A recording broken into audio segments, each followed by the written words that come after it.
సర్కార్కు big shock తగిలింది. ఖమ్మం వెలుగుమట్ల భూముల విషయంలో ఇప్పటికే కూల్చేసినటువంటి సందర్భంలో 720 మంది బాధితులకు గాను 720 ఇండ్లను కూల్చి కేవలం 311 మందికి మాత్రమే భరోసా కల్పించడం పైన హైకోర్టు కీలకమైనటువంటి వ్యాఖ్యలు చేసింది. ఇక ఖమ్మం కలెక్టర్కి దానికి సంబంధించినటువంటి నోటీసులను కూడా జారీ చేసినటువంటి సందర్భం. పూర్తి స్థాయిలో భూదాన్ భూములకు సంబంధించినటువంటి అంశాన్ని పరిగణలోకి తీసుకున్నటువంటి హైకోర్టు చాలా అంశాలను కూడా ప్రస్తావించింది. ముఖ్యంగా ప్రభుత్వం చేసినటువంటి ఈ యొక్క పని పట్ల తప్పుపట్టినటువంటి పరిస్థితి. ఎవరైతే బాధితులు ఉన్నారో ఆ బాధితులందరికీ కూడా ఖచ్చితంగా న్యాయం చేయాల్సిందే అంటూ హైకోర్టు స్పెషల్ స్టేటస్ కో ఇచ్చినటువంటి సందర్భాన్ని కూడా మనం చూస్తూ ఉన్నాం. ప్రధానంగా అక్కడ భూదాన్ భూములకు సంబంధించినటువంటి సమస్య తలెత్తింది. మొదట్లో అది అసలు భూదాన్ భూమే కాదంటూ కలెక్టర్ చెప్పడం, ఆ తర్వాత అక్కడ ఉన్నటువంటిది భూదాన్ భూమి అంటూ పొంగులేటి శ్రీనివాసరెడ్డి కొంతమందికి పట్టాలు ఇవ్వడం, ఇలాంటి పరిణామాలన్నీ కూడా మనం చూస్తూ వస్తున్నాం. ఇదే సందర్భంలో న్యాయపరమైనటువంటి విచారణ కోసము ఒక కమిటీని కవిత, అలాగే విశారదన్, జస్టిస్ చంద్రకుమార్ వీరందరూ కలిసి వెలుగుమట్ల బాధితుల కోసం ఒక కమిటీని కూడా వేసుకున్నటువంటి సందర్భాన్ని కూడా మనం చూస్తూ ఉన్నాం. ఏది ఏమైనప్పటికీ వెలుగుమట్ల బాధితుల విషయంలో మాత్రం హైకోర్టు ఒక స్పెషల్ స్టేటస్ కోన్ అయితే ఇచ్చినటువంటి సందర్భాన్ని మనం చూస్తూ ఉన్నాం.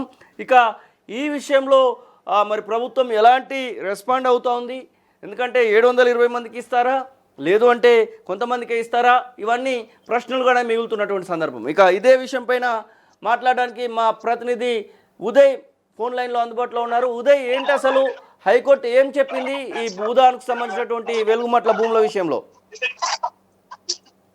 శ్రీనివాస్, రాష్ట్ర వ్యాప్తంగా సంచలనం సృష్టించిన వెలుగుమట్ల భూదాన్ భూముల వ్యవహారంపై హైకోర్టు చాలా క్లియర్ డైరెక్షన్స్ అయితే ఇచ్చింది. ఇప్పటికే ఖమ్మం జిల్లా కలెక్టర్ తో పాటు ఆర్డీఓ, తహసీల్దార్ కు చాలా స్పష్టమైనటువంటి ఉత్తర్వులు కూడా జారీ చేసింది. ప్రస్తుతం వెలుగుమట్ల రెవెన్యూ విలేజ్ పరిధిలోని 143, 148, 149 సర్వే నెంబర్లో పరిధిలో గల 31.7 ఎకరాల భూదాన్ భూమిని యథావిధంగానే కొనసాగించాలని, అక్కడ ఇల్లు కూల్చివేసినటువంటి ఘటన అంశంపై కూడా హైకోర్టు సీరియస్ అయినట్లు సమాచారం అయితే అందుతుంది. అయితే ప్రధానంగా ఇల్లు కూల్చివేసిన అంశానికి సంబంధించి అక్కడ ఉన్నటువంటి పరిస్థితిని, పొజిషన్ ని యథావిధంగా కొనసాగిస్తూనే నష్టపోయినటువంటి భూదాన్ బాధితులందరికీ కూడా ఇంటి స్థలంతో పాటు ఇల్లును కూడా మంజూరు చేయాలని కూడా హైకోర్టు ఇచ్చినటువంటి డైరెక్షన్స్ ప్రస్తుతం భూదాన్ బాధితులకు చాలా పెద్ద ఎత్తున ఊరట కలిగిస్తుందని చెప్పుకోవాలి. ఈ అంశంపై గడిచినటువంటి 3 వారాల కాలంగా ఖమ్మం జిల్లాలో చాలా ఉద్రిక్తమైనటువంటి పరిస్థితులు చోటు చేసుకున్నాయి. ప్రతిపక్షాలు ఇదే అంశాన్ని ప్రధానమైనటువంటి రాజకీయ అస్త్రంగా మలుచుకొని ఖమ్మం జిల్లా వ్యాప్తంగా భూదాన్ బాధితులతో కలిసి నిరసనలు, అటు ర్యాలీలు, చాలా పెద్ద ఎత్తున ఆందోళనకరమైనటువంటి పరిస్థితులు తలెత్తడంతో ప్రభుత్వం కూడా కొంత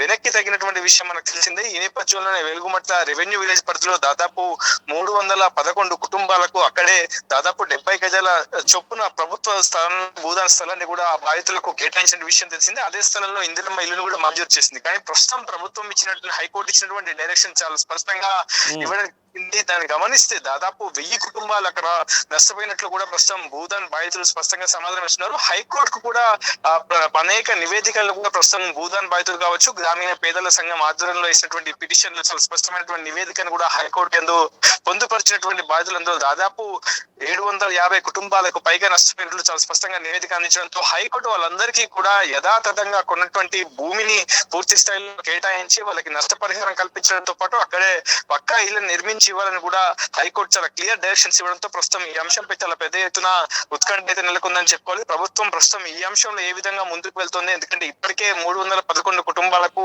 70 గజాల చొప్పున స్థలం కేటాయించినటువంటి ప్రభుత్వం మిగిలిన బాధితులందరికీ కూడా న్యాయం చేస్తున్నా అన్న అంశంపై చాలా పెద్ద ఎత్తున మీమాంస నెలకొంది. ఈ నేపథ్యంలో హైకోర్టు డైరెక్షన్ చాలా క్లియర్ కట్ గా ఇవ్వడంతో ప్రస్తుతం అధికార యంత్రాంగం కూడా ఈ అంశంపై పెద్ద ఎత్తున డిస్కస్ చేసి ప్రభుత్వం ఒక క్లియర్ నిర్ణయం తీసుకునేందుకు పూర్తి స్థాయిలో చర్యలు తీసుకునే అవకాశం అయితే కనిపిస్తుంది. శ్రీనివాస్, అంటే మొన్న ఇచ్చినటువంటి ఏదైతే బట్టి విక్రమార్క, పొంగులేటి శ్రీనివాసరెడ్డి, తుమ్మల నాగేశ్వరరావు కలిసి ఇచ్చినటువంటి పట్టాల సమయంలో టోకెన్లు తీసుకొని టోకెన్లు మాత్రమే ఇచ్చారు, పట్టాలు ఇవ్వలేదంటూ కొంతమంది మహిళలు ఆరోపిస్తున్నటువంటి సందర్భం ఉంది కదా. వారికి సంబంధించినటువంటి విషయంలో మళ్ళీ ఏదైనా చేశారా కలెక్టర్ ఆఫీస్ నుంచి?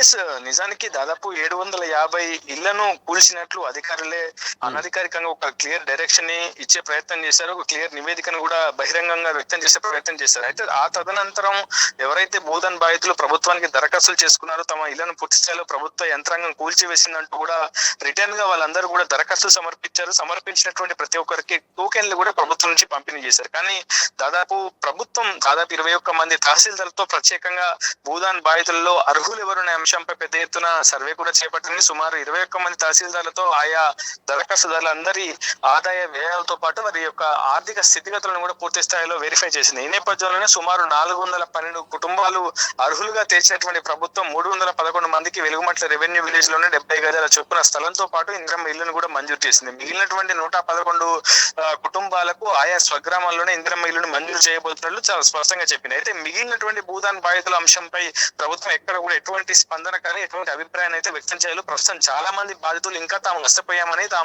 తమ ఇళ్లను కూడా వెలుగుమట్టలో కూల్చివేతలో కోల్పోయామని, తాము ప్రస్తుతం నిరాశ్రయమయ్యామని, తమకు న్యాయం చేయాలంటూ మళ్ళీ కలెక్టరేట్ బాట పట్టడం, కలెక్టరేట్ లో మళ్ళీ దరఖాస్తు సమర్పించడంపై చాలా పెద్ద ఎత్తున అనర్హులకు భూ కేటాయింపులు జరిగాయన్నటువంటి ఆరోపణలు ప్రస్తుతం పెద్ద ఎత్తున వ్యక్తమవుతున్న నేపథ్యంలో ప్రభుత్వం ఇప్పుడు ఈ హైకోర్టు ఇచ్చిన డైరెక్షన్ చాలా కీలకంగా మారబోతుంది. సుమారు 1000 కుటుంబాలకు న్యాయం చేయాల్సినటువంటి పరిస్థితి ప్రస్తుతం ప్రభుత్వం మీద ఏర్పడింది, ప్రభుత్వ యంత్రాంగం మీద ఏర్పడింది. సో ప్రభుత్వ యంత్రాంగం ఇప్పుడు ఎటువంటి డెసిషన్ తీసుకోబోతున్నది చాలా కీలకంగా మారబోతుంది. ఏదేమైనప్పటికీ భూదాన్ బాధితుల న్యాయ పోరాటాన్ని హైకోర్టు పూర్తి స్థాయిలో సమర్థించిందని చెప్పుకోవాలి. ప్రస్తుతం ఆ న్యాయ పోరాటానికి ఊరట లభించేలా ప్రస్తుతం హైకోర్టు ఇచ్చినటువంటి డైరెక్షన్ చాలా క్లియర్ కట్ గా భూదాన్ బాధితులకు మరింత మేలు జరిగే అవకాశం అయితే కనిపిస్తుంది. Thank you Uday, thank you so much. Yes, ఇది ఖమ్మం వెలుగుమట్ల భూదాన్ బాధితులకు సంబంధించినటువంటి విషయంలో స్వయంగా హైకోర్టే ఒక నోటీస్ అయితే ఇచ్చింది. స్టేటస్ కోను ఫార్వర్డ్ అయితే చేసినటువంటి పరిస్థితి. కలెక్టర్కి క్లియర్గా చెప్పింది ఎవరైతే బాధితులు ఉన్నారో అందరికీ కూడా న్యాయం చేయాల్సిందే, 311 మంది మాత్రమే బాధితులుగా చూపించడం కరెక్ట్ కాదనేటువంటి మాటను అయితే చెప్పింది. మరి ఈ విషయంలో ప్రభుత్వం ఎలా ముందుకెళ్తుందనేది ప్రశ్నార్థకంగానే మారింది. మొత్తం మీద వెలుగుమట్ల బాధితులు ఈ స్టేటస్ కో తెచ్చుకోవడం వలన విజయం సాధించారని చెప్పుకోవచ్చు. అసలైన తొలి వెలుగు. ఫాలో వాట్సాప్ @తొలి వెలుగు official.